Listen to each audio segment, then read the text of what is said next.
भगवान की आरती के प्रकार एवं महत्व आपके जीवन को किस प्रकार खुशहाल बनाते हैं, धर्म ध्वजा यूट्यूब चैनल में हम आपको आज यही बताएंगे।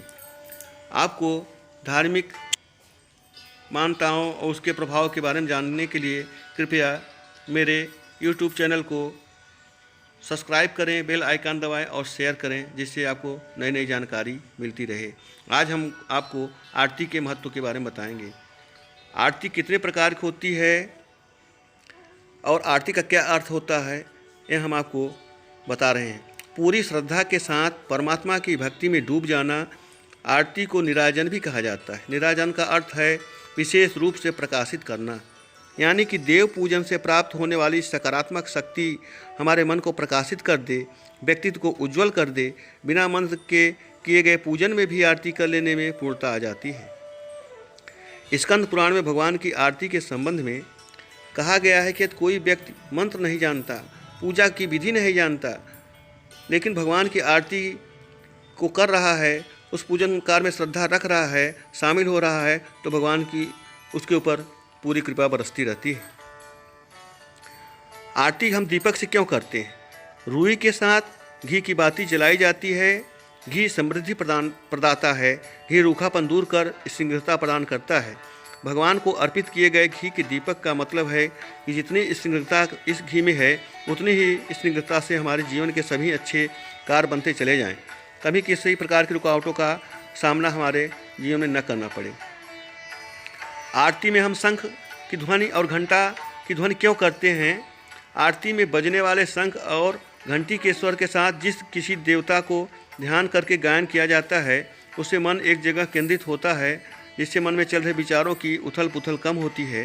शरीर का रोम रोम पुलकित होता है, जिससे शरीर और ऊर्जावान बनता है। आरती में हम कपूर को क्यों जलाते हैं?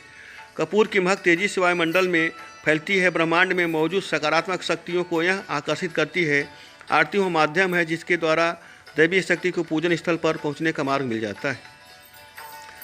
आरती करते हुए भक्त के मन में ऐसी भावना होनी चाहिए कि मानो वह पंच प्राणों पूरे मन के साथ की सहायता से ईश्वर की आरती उतार रहा हो। घी की ज्योति को आत्मा की ज्योति का प्रतीक मानना चाहिए। यदि भक्त अंतर्मन से ईश्वर को पुकारते हैं तो वह पंच आरती कहलाती है।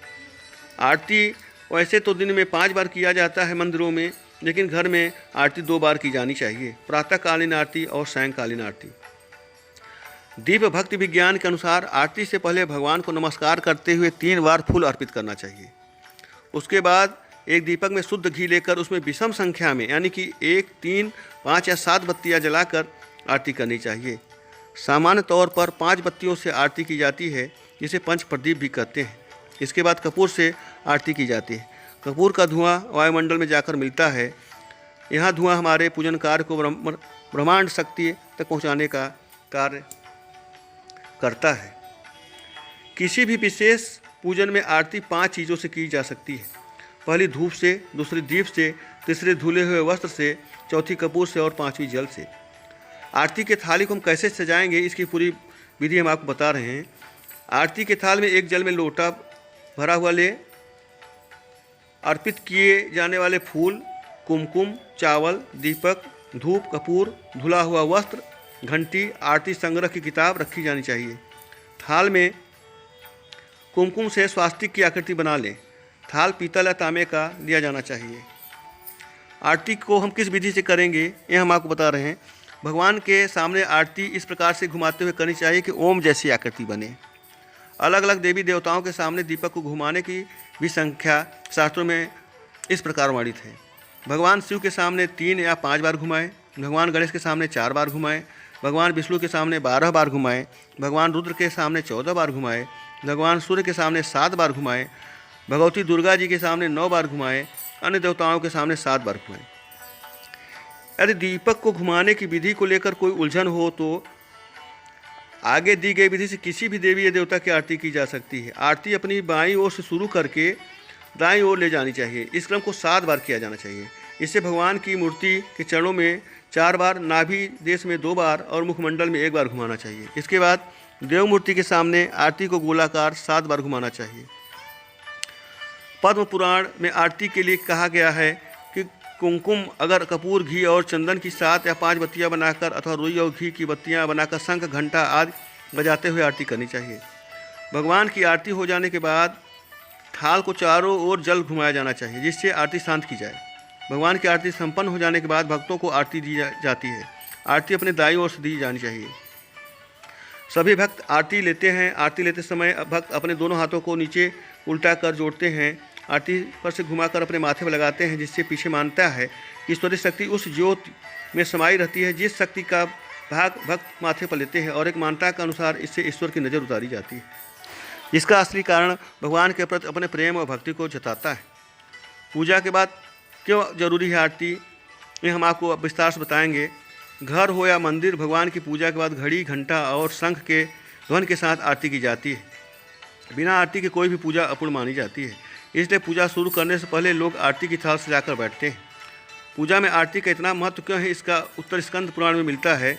इस पुराण में कहा गया कि अगर कोई व्यक्ति मंत्र नहीं जानता, पूजा की विधि नहीं जानता, लेकिन आरती कर लेता है तो भगवान उसकी पूजा को पूर्ण रूप से स्वीकार कर लेते हैं। आरती का महत्व होने के साथ ही वैज्ञानिक महत्व भी है। याद कीजिए, आरती की थाल में कौन कौन सी वस्तुओं का प्रयोग किया जाता है। आपके जेहन में रुई, घी, कपूर, फूल, चंदन जरूर आ गया होगा। रुई शुद्ध कपास होता है, इसमें किसी प्रकार की मिलावट नहीं होती। इसी प्रकार घी में दूध का मूल तत्व होता है। कपूर और चंदन भी शुद्ध सात्विक पदार्थ है। जब रुई के साथ घी और कपूर की बाती जलाई जाती है तो एक अद्भुत सुगंध वातावरण में फैल जाता है, जिससे आसपास के वातावरण में मौजूद सभी जीवाणु विषाणु नष्ट हो जाते हैं। अगर कोई व्यक्ति मंत्र नहीं जानता, पूजा की विधि नहीं जानता, लेकिन आरती कर लेता है तो भगवान उसकी श्रद्धा भाव से प्रसन्न हो जाते हैं। तो आज हम आपको आरती के बारे में विशेष रूप से विस्तार से बताएं। आप इसका पालन अगर करेंगे तो आपके जीवन में निश्चित रूप से खुशहाली आएगी और आपका जीवन सुखमय होगा। जीवन में अनेक खुशियाँ आएंगी। धन धान्य से आपका जीवन प्रसन्न रहेगा। परिवार में सुख शांति रहेगी, सत्ता की कमी होगी और ईश्वर का आवास आपके घर में होता रहेगा और लक्ष्मी की बरसात होती रहेगी। तो आप हमारे बताए हुए सभी वाक्यों के, विचारों के ध्यान रख करके पूर्ण रूप से मन को शांत करके भगवान की आरती करिए नियम के अनुसार और पूर्ण लीजिए और माता भगवती की कृपा आपसे बरसती रहेगी।